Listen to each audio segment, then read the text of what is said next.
బండి సంజయ్ కొడుకు కేసులో ఒక కీలకమైన పరిణామం జరిగింది నిన్న. 2 కీలకమైనవి జరిగినాయి. రెండింటి గురించి చెప్తా. దాని తర్వాత ఒకసారి ఒక లాయర్‌తో కూడా మాట్లాడదాం. అసలు ఏంది ఈ మధ్యంతర బెయిల్ ఏంది? నిజంగా బెయిల్ ఇస్తారా ఇట్లాంటి పోక్సో కేసులల్లా? దాని గురించి ఒక లాయర్‌తో కూడా మాట్లాడదాం. ఇప్పుడు నిన్న 2 పరిణామాలు జరిగినాయి. ఫస్ట్ ఏంది అంటే దీంట్లో సిట్ నోటీసులు ఇచ్చింది. బండి భగీరథ్‌కి హాజరు కావాలి అని సిట్ ఏసిర్రు కదా దీని మీద. సిట్ ఏస్తే ఆ సిట్ నోటీసులు ఇచ్చింది. ఎవరికిచ్చింది? బండి భగీరథ్ లేడు గదా! పోలీసులకు దొరుకుతలేడు అని చెప్తున్నారు కదా. సో వాళ్ళ మేనమామకి ఇచ్చిరట. బండి సంజయ్ ఇంటికి కాదు ఇచ్చింది, బండి భగీరథుల్ల మామకి ఇచ్చిరట. ఇచ్చి ఆయనను తీసుకొని రమ్మని చెప్పారు. ఆయనకి నోటీసులు ఇచ్చిరు. ఎప్పుడు? ఇవాళ హాజరు కావాలి సిట్టు ముందు అని ఇచ్చిరు. మరి ఆయన పోతాడా లేదా అనేది చూడాలి. ఇంకొకటి ఏంది అంటే ఆయన మధ్యంతర బెయిల్ కోసమని ముందస్తు బెయిల్ కోసమని ఆయన కోర్టుకు పోయిండు. అది రేపు ఉంది.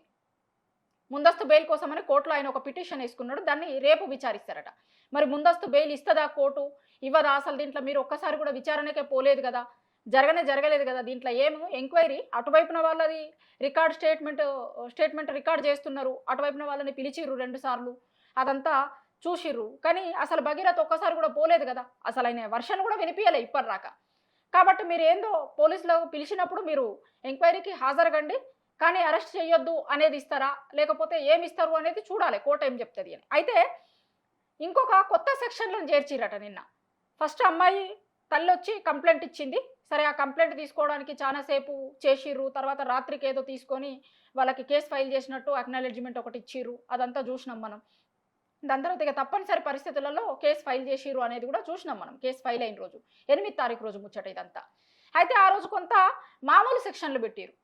చాలా మంది చెప్తున్నారు దీని మీద మామూలు సెక్షన్లు పెట్టిరు, కానీ పోక్సో కేసులలో పెట్టాల్సిన సెక్షన్లు ఇవి కాదు, ఇంకా కొంత కఠినమైన సెక్షన్లు ఉంటాయి. కానీ దీంట్లో చాలా ఈజీగా సెక్షన్లు పెట్టిరు, ఎందుకంటే బెయిల్ వచ్చే సెక్షన్లు పెట్టిరు చాలా అని చాలా రోజుల నుంచి అందరూ చెప్తున్నారు. ఇప్పుడు ఆర్ఎస్ ప్రవీణ్ కుమార్ లాంటి వాళ్ళు ఇప్పుడు బీఆర్ఎస్ పార్టీలో ఉన్నాడు. గతంలో పోలీస్ ఆఫీసర్గా పనిచేసిండు ఆయన ఆ సెక్షన్లు మొత్తం రోజు చెప్తా ఉన్నాడు. ఈ పెట్టిన సెక్షన్ ఇది, దీంట్లో ఈజీగా బెయిల్ వస్తుంది, పెట్టాల్సిన సెక్షన్లు ఇవి అని ఆయన రోజు లీగల్గా చాలా పాయింట్స్ని చెప్తా ఉన్నాడు. చాలామంది లీగల్ అడ్వైజర్స్, లాయర్స్ అందరూ కూడా దీంట్లో పెట్టాల్సిన సెక్షన్లు ఏంది అనే దాని మీద వాళ్ళు ఒక దిక్కు మొత్తుకుంటూనే ఉన్నారు. అవడంతో మరి ప్రెజర్ బిల్డ్ అయిందో ఏమైందో తెలియదు. కానీ నిన్న సెక్షన్స్ని మార్చి కొన్ని కొత్త సెక్షన్స్ని పెట్టిరు. అయితే ఆ కొత్త సెక్షన్లు వచ్చినటువంటి సెక్షన్స్ ఏం చెప్తున్నాయి, అసలు ఈ కేసు మొత్తం ఎట్లా పోతుంది, ఏం జరుగుతుంది, ఒక లాయర్తోని మాట్లాడదాం. అసలు పోక్సో కేసుల ముందు బెయిల్ ఇచ్చే అవకాశం ఉంటుందా? సిట్ వేసిర్రు, మరి సిట్ పరిస్థితి ఏంది? ఇంకో దిక్కేమో పోలీసులు అసలు దొరుకుతలేరు అని అంటున్నారు. అసలు పోక్సో కేసులు ఎట్లుంటాయి? చాలా ఇష్యూస్ని ఒకసారి మనం ఒక అడ్వకేట్తో మాట్లాడదాం. ఫోన్ చేసి ఆయన ఏం చెప్తారు, దీంట్లో ఎట్లా ఉంటాయి, సెక్షన్లు ఎట్లా ఉంటాయి, నిన్న పెట్టిన సెక్షన్స్తోని ఏం జరుగుతుంది, ఏంది ఈ సెక్షన్లు ఎట్లా ఉంటాయి అనేది ఒకసారి మనం లక్ష్మణ్ గారిని అడుగుదాం. లక్ష్మణ్ గారు నమస్తే అండి. మీరు చూసుంటారు నిన్న కొన్ని సెక్షన్స్ని యాడ్ చేసిర్రు దీంట్లో అనేది నిన్నటి నుంచి జరుగుతుంది. ఏ సెక్షన్స్ని యాడ్ చేసిరండి? ముందు ఏ సెక్షన్స్ ఉండే, ఇప్పుడు ఏ సెక్షన్స్ని యాడ్ చేసిర్రు? యాక్చువల్లీ ముందు సరిగ్గా సెక్షన్ 11, సెక్షన్ 12 పోక్సో యాక్ట్ కింద సెక్షన్స్ ఉండే. అదే విధంగా సెక్షన్ 74, 75 బిఎన్ఎస్ యాక్ట్ అని అవి ఉండే. వాటి ప్రకారం ఏంటంటే అవి బిలో 7 years ఉన్న నేరాలు కావాలని పెట్టినట్టు మనకు కనిపిస్తుంది. ఎక్కడైనా పోక్సో యాక్ట్ లో మినిమం 20 years ఇంప్రిజన్మెంట్ శిక్ష పడే నేరం అనేది మినిమం పెడుతుంటారు. ఇట్లా మైనర్ ని సెక్షువల్ గా హరాస్ చేస్తే గానీ, ఫాల్స్ ప్రామిస్ చేస్తాను లోపరుచుకుంటే అలాంటి సెక్షన్ పెడతారు పోక్సో యాక్ట్ లో. అవి పెట్టకుండా కేవలం అంటే ఇప్పుడు మనం బండి సంజయ్ గారు మీరు ఎక్కడైతే కరీంనగర్ లో కూడా ఏదైతే కేసు పెట్టారో అది వాళ్ళ ఫేవర్ గా వాళ్ళు రాసుకుని ఆ సెక్షన్ కి ఈ సెక్షన్ పెద్దగా తేడా కనబడుతుంది. అంటే ఒక అమ్మాయిని మోసం చేసిన అబ్బాయి తనే నన్ను ట్రాప్ చేసిందని ఒక కంప్లైంట్ ఏదైతే కరీంనగర్ ఇచ్చారో ఆ సెక్షన్స్ కి ఈ సెక్షన్స్, అమ్మాయి మోసపోయిన సెక్షన్స్ కి అబ్బాయి మోసగింపబడ్డాడని ఆయన పెట్టిన సెక్షన్స్ కి తేడా ఇక్కడ కనబడుతుంది. క్లియర్ గా పోలీసులు ఇక్కడ ఒక మ్యానిపులేషన్ కి గురై మ్యానిపులేషన్ కి లోబడి ఆ సెక్షన్స్ పెట్టి అనడానికి మనకు ఆ 2 ఎఫ్ఐఆర్లు మనం వేరీ చేసుకొని చూసినప్పుడు మనకు కనబడుతుంది.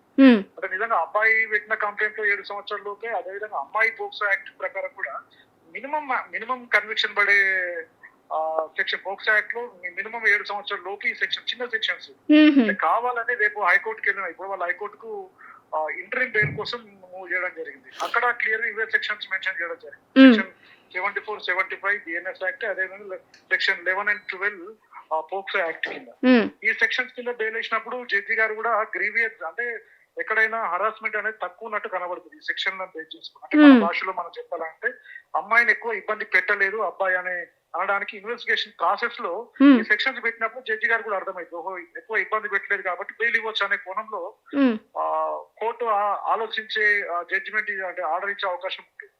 ఇక్కడ అమ్మాయిని స్టేట్మెంట్ తీసుకున్న తర్వాత విక్టిమ్ స్టేట్మెంట్ తీసుకున్న తర్వాత సెక్షన్ 6 అనేది యాడ్ చేయడం జరిగింది. ఉమ్, నిజంగా యాడ్ చేసింది అబౌవ్ 7 years ఉన్నప్పటికీ ఇక్కడ హైకోర్టులో ఏదైతే ఎఫ్ఐఆర్ లో నమోదైన సెక్షన్స్ ఏవైతే ఉన్నాయో ఉమ్, వాటి బేస్ మీద వాళ్ళు హైకోర్టుని ఆశ్రయించడం జరిగింది. ఉమ్, ఈ రోజు హైకోర్టులో రేపు వాళ్ళకి బెయిల్ వచ్చే అవకాశమే ఎక్కువ కనబడుతుంది మనకి. ఎందుకంటే ఆ సెక్షన్స్ అనేది బిలో 7 years కాబట్టి కొన్ని జడ్జిమెంట్స్ కూడా ఉమ్, సుప్రీం కోర్టు గానీ హైకోర్టు జడ్జిమెంట్స్ కూడా కొన్ని ఉన్నవి. ఉమ్, అంటే ఇలాంటి గ్రీవియన్సీ గానీ హరాస్మెంట్ గానీ సెక్షువల్ హరాస్మెంట్ గానీ ప్రాపర్ గా లేనప్పుడు ఇన్వెస్టిగేషన్ పెండింగ్ లో ఉన్నప్పుడు ఇలాంటి సెక్షన్స్ ఉన్నప్పుడు బెయిల్ ఇవ్వచ్చు. ఉమ్, కాబట్టి కావాలని బెయిల్ ఇవ్వడానికి ఏదైతే సెక్షన్స్ వాళ్ళు ముందే పెట్టారో ముందే బెయిల్ ఇవ్వచ్చు అనే ఇవ్వడానికి వీళ్ళకి అవకాశం ఉండే సెక్షన్స్ కావాలని పెట్టేదేమో అన్నట్టు మనకు. ఇప్పుడు ఇంకొక చర్చ ఏం జరుగుతుందంటే ఒకసారి పోక్సో కేసు ఆ అమ్మాయి మైనర్ అయినప్పుడు అసలు హనీ ట్రాప్ అనే ఇష్యూ ఎందుకు వస్తుంది, పోక్సో కిందకే వస్తుంది దీన్ని అనేది కూడా ఒకటి వినిపిస్తుంది కదా. అంటే వాళ్ళు పెట్టింది హనీ ట్రాప్ కేసు, కానీ మైనర్ అయినప్పుడు అమ్మాయి ఇంకా హనీ ట్రాప్ ఇంకొకటి ఇంకేది రాదు పోక్సో కిందకే వస్తుంది అనేది కూడా ఒక చర్చ జరుగుతుంది.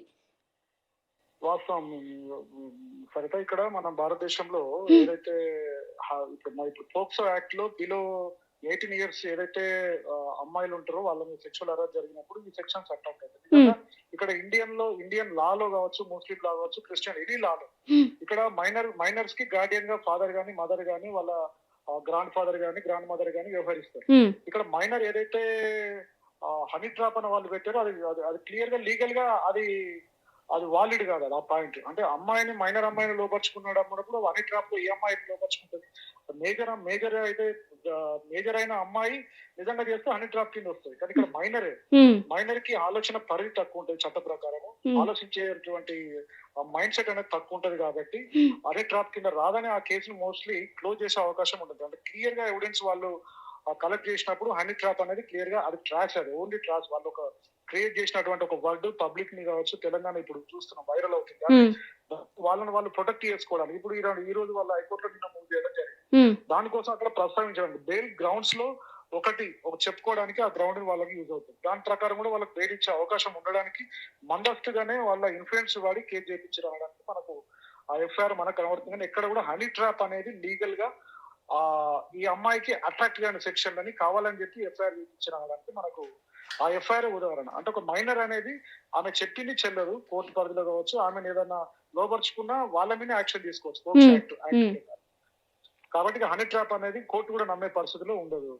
అంటే ఇంకొకటి నిన్న బండి భగీరథ వేసిన బెయిల్ పిటిషన్లో మేజర్గా ఒక పాయింట్ మీద నిన్నటి నుంచి చర్చ జరుగుతుంది. ఏంటంటే అసలు ఆమె మైనర్ కాదు, మేజర్ అనేది బండి భగీరథ నిన్న ఒక కొత్త పాయింట్ను తీసుకొని వచ్చిండు అని. అయితే పోలీసులు కంప్లైంట్ ఫైల్ చేసేటప్పుడు మైనరా మేజరా అనేది తెలుసుకోకుండా కంప్లైంట్ ఫైల్ చేస్తారా అండి? పోలీసులే ఫైల్ చేసినప్పుడు తేల్చాల్సి ఉంటుందా మైనరా మేజరా అని, లేకపోతే కోర్టులో తేల్చాల్సి ఉంటుందా? లేదు సార్, ఇక్కడ క్లియర్ గా వీళ్ళు కంప్లైంట్ ఇచ్చినప్పుడే స్టడీ సర్టిఫికేట్ కానీ బోనాఫైడ్ సర్టిఫికేట్ కానీ బర్త్ సర్టిఫికేట్ ప్రొడ్యూస్ చేసిన తర్వాతనే పోక్సో సెక్షన్ అట్రాక్ట్ అవుతుందా లేదా అనేది పోలీసులు చూసుకుని ఎఫ్ఐఆర్ నమోదు చేస్తారు. క్లియర్ గా ఆమె మైనర్ కాబట్టి పోక్సో యాక్ట్ పెట్టడం జరిగింది. నిజంగా అలా పెట్టినప్పుడు ఇప్పుడు గవర్నమెంట్ కూడా రేవంత్ గారి ప్రభుత్వం ఒక జీవో ఇష్యూ చేసి స్పెషల్ ఇన్వెస్టిగేషన్ ఆఫీసర్ అపాయింట్ చేసి స్పెషల్ కోర్ట్ అపాయింట్ చేసిందని అంటే అలాంటి ఏదైతే అమ్మాయి ఇచ్చిన కంప్లైంట్ ఉందో కంప్లైంట్ కి ఎవిడెన్స్ ఏం ఆమె సబ్మిట్ చేసింది, ఆమె బర్త్ సర్టిఫికేట్ ఏముందో అవన్నీ బేరీజ్ చేసుకొని అవన్నీ ఆధారాలు బేస్ చేసుకుని కోర్టుని ఎస్టాబ్లిష్ చేయడము, అదేవిధంగా పీపీని ఎస్టాబ్లిష్ చేయడము, స్పెషల్ ఆఫీసర్ ఎస్టాబ్లిష్ అంటే అపాయింట్ చేయడం జరిగింది. ఇక్కడ ఆమె మైనర్ అనేది అది క్లియర్ గా మైనర్ కాబట్టి ఆ సెక్షన్ అనేది పెట్టడం జరిగింది. వాళ్ళ ఇన్వెస్టిగేషన్ ఆఫీసర్లు మోస్ట్లీ రేపు అవి కోర్టుకు సబ్మిట్ చేసే అవకాశం ఉంటుంది. ఆమె మేజర్ అని చెప్పి నిజంగా వాళ్ళు ఈ రాంగ్ బర్త్ సర్టిఫికేట్ కానీ ఇది సబ్మిట్ చేసినప్పుడు మెడికల్ టెస్ట్ పంపే అవకాశం ఉంటుంది. అంటే అది ఇన్వెస్టిగేషన్ అధికారిని బేస్ చేసుకొని ఉంటుంది సార్. ఇప్పుడు ఇంకొక చర్చ కేసు ఫైల్ అయిన రోజు నుంచి జరుగుతుంది. ఏంటి అంటే బయట మామూలుగా ఇట్లాంటి పోక్సో కేసులు నమోదైనప్పుడు ఎవరైతే కంప్లైంట్ ఇస్తారో ఆ బాధితురాలు వాళ్ళ ఫ్యామిలీకి సంబంధించిన ఐడెంటిటీ ఎక్కడ రివీల్ కావద్దు అనేది ప్రాపర్గా లాలో కనిపిస్తుంది. కానీ డే 1 నుంచి కూడా ఆ అమ్మాయి ఎఫ్ఐఆర్ బయటకు వచ్చుడు కావచ్చు, పేరు కావచ్చు, వాళ్ళ తల్లిదండ్రులు ఫోటోలు, వీడియోలు ఇవి మొత్తం కూడా చాలా సోషల్ మీడియా ప్లాట్ఫామ్స్లో తిరుగుతున్నాయి. ఇది చట్ట విరుద్ధం కిందికి రాదా అండి? అంటే వాళ్ళ భద్రతని కాపాడడం అనేది కూడా మేజర్‌గా ఉంటది అనేది చెప్తున్నారు కదా! ఎట్లా ఉంటది ఈ పోక్సో అంటే ఇక్కడ కేసులలో? క్లియర్‌గా ఇప్పుడు అంటే ఒకటి సరిత ఎఫ్ఐఆర్ అనేది సోషల్ డొమైన్‌లో అంటే సుప్రీం కోర్ట్ ఇచ్చిన గైడ్‌లైన్స్ ప్రకారం ఎఫ్ఐఆర్ చేసిన వితిన్ 24 అవర్స్‌లో ఎఫ్ఐఆర్‌ని పబ్లిక్ డొమైన్‌లో పెట్టాల్సిన డ్యూటీ ఇన్వెస్టిగేషన్ ఆఫీసర్. హ్మ్. ఆ ఎఫ్ఐఆర్‌ని ఎవరైనా డౌన్‌లోడ్ చేసుకోవచ్చు, ఎవరైనా పబ్లిక్ చేయాలని చెప్పదు కానీ ఎవరైనా ఎవిడెన్స్ కోసం చేసుకోవచ్చు. సోషల్ కార్యకర్తలు ఇప్పుడు మహిళా సంఘాలు కావచ్చు, ప్రజా సంఘాలు కావచ్చు, మానవ హక్కుల కార్యకర్తలు కావచ్చు, వాళ్ళు ఈమెకు న్యాయం చేయడం కోసం ఆ ఎఫ్ఐఆర్ డౌన్లోడ్ చేసుకుని మనకు సపోర్ట్ చేయొచ్చు. కానీ సోషల్ మీడియాలలో దాన్ని పబ్లిక్ చేయని మాత్రం చట్టం చెప్పదు, రాజ్యాంగం చెప్పదు, సుప్రీంకోర్టు కూడా అలా చేయొద్దని చెప్పి చాలా సందర్భాలలో చెప్పడం మనం చూసాం. దాని మీద అమ్మాయి తరపున వాళ్ళు ఎగనెస్ట్ యాక్షన్ తీసుకుంటే వాళ్ళకి సపోర్ట్ గా కూడా కోర్టు ఆడించే అవకాశం కూడా ఉంటుంది. హ్మ్. అంటే ఇప్పుడు ఫస్ట్ ఉన్న సెక్షన్స్‌కి ఇప్పుడు కొన్ని సెక్షన్స్ మారినాయి. ఇంకొక దిక్కేమో బెయిల్‌కి పోయినారు. ఇంకో దిక్కు ఇవాళ మధ్యాహ్నం 2 గంటలకి సిట్టు విచారణకి రమ్మన్నారు. మొత్తం కేసును చూస్తున్నప్పుడు ఏమనిపిస్తుంది మీకు? గతంలో అంటే ఇందులో మేజర్‌గా ఒక చర్చ ఏం జరుగుతుందంటే, నిన్న బండి సంజయ్ మాట్లాడిన మాటలు కూడా కేసుని ఇన్‌ఫ్లుయెన్స్ చేస్తాయి అనే ఒక చర్చ జరుగుతుంది. నిన్న ఆయన నా కొడుకుకి ఏమీ తెలవదు, అమాయకుడు, ఫ్రెండ్స్ అన్నారు అనేది చెప్పే ప్రయత్నము బహిరంగంగా చేసిండు. సో, అది కేసు మీద ఏమన్నా ఇన్‌ఫ్లుయెన్స్ అయ్యే అవకాశం ఉంటదా అండి? నిజంగా వాళ్ళ అబ్బాయి నిజంగా బండి సంజయ్ గారు అన్నట్టు వాళ్ళ అబ్బాయి అమాయకుడు అయితే రేపు ఈ రోజు ఇన్వెస్టిగేషన్ చిట్టుకు పిలిచారు కదా.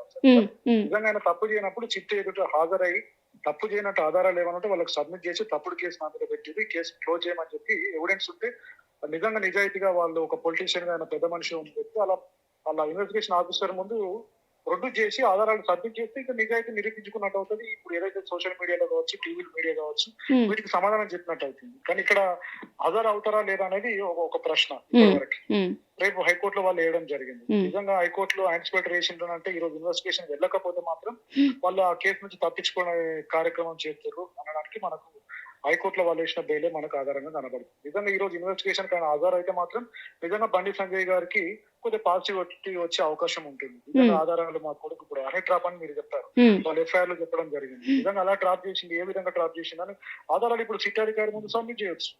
నిజంగా అమ్మాయి నిజంగా అలా చేసి ఉంటే అనే ట్రాప్ అనే వాటి కాకుండా అలా చేసి ఉంటే ఆమె మీద యాక్షన్ తీసుకునే అవకాశం. ఇక్కడ తన మైనర్ కాబట్టి ఆ ఇన్వెస్టిగేషన్ ప్రాసెస్ లో కూడా చట్టం కూడా తన ఫేవర్ గానే ఉండే అవకాశం ఉంటుంది. రైట్, థ్యాంక్ యూ అండి, థ్యాంక్ యూ వెరీ మచ్. ఇది అడ్వకేట్ చెప్తున్న దాని ప్రకారం మామూలుగా అయితే పోక్సో కేసులలో 20 సంవత్సరాల కంటే తక్కువ కాకుండా శిక్ష పడతాయి. కానీ ఫస్ట్ పెట్టిన సెక్షన్స్ ఎట్లున్నాయి? చాలా బెయిల్ వచ్చే సెక్షన్లు, 7 ఏళ్ల లోపు శిక్ష పడే సెక్షన్లు లాంటివి ఉన్నాయి. కానీ మళ్ళీ ఇక ఇట్లాంటి సెక్షన్లు పెట్టిర్రు ఇది అని అందరూ మాట్లాడేసరికి కొంత మళ్ళా సెక్షన్లను మార్చి వేరే సెక్షన్స్ పెట్టే ప్రయత్నం చేసిర్రు. నిజంగా ఒకవేళ ఎట్లాంటి తప్పు చేయకపోతే ఇవాళ సిట్ విచారణ ఉంది కదా, సిట్ విచారణకి పోయి అక్కడ వీళ్ళ దగ్గర ఉన్న ఆధారాలు కూడా ఇప్పుడు అమ్మాయి ఆధారాలు ప్రొడ్యూస్ చేసిర్రు, వాళ్ళ దగ్గర ఉన్న ఇన్ఫర్మేషన్ ఇచ్చిర్రు, వాళ్ళ దగ్గర ఉన్న చాట్ హిస్టరీ ఇచ్చిర్రు, ఫోటోలు ఇచ్చిర్రు అని చెప్తున్నారు. ఎక్కడికి పోయిర్రు, ఏం చేసిర్రు, ఏ అపార్ట్మెంట్లో, ఏ ఫామ్ హౌజు, తర్వాత వాళ్ళ ఇంటి దగ్గర ఏం జరిగింది, ఇది మొత్తం కూడా ఆ బాధితురాలు తరపున ఉన్నటువంటి వాళ్ళు వాళ్ళ మదర్ పోలీస్ స్టేషన్లో వచ్చి చెప్పింది, మొత్తం క్లియర్గా రాసిర్రు. వాళ్ళ దగ్గర ఉన్న ఆధారాలు, మెసేజ్లు అన్నీ కూడా వాళ్ళు పోలీసులకి సబ్మిట్ చేసిర్రు. దానివల్లనే కేసు అయింది అది. సో వాళ్ళ దగ్గర ఉన్న ఆధారాలు వాళ్ళు సబ్మిట్ చేసిర్రు.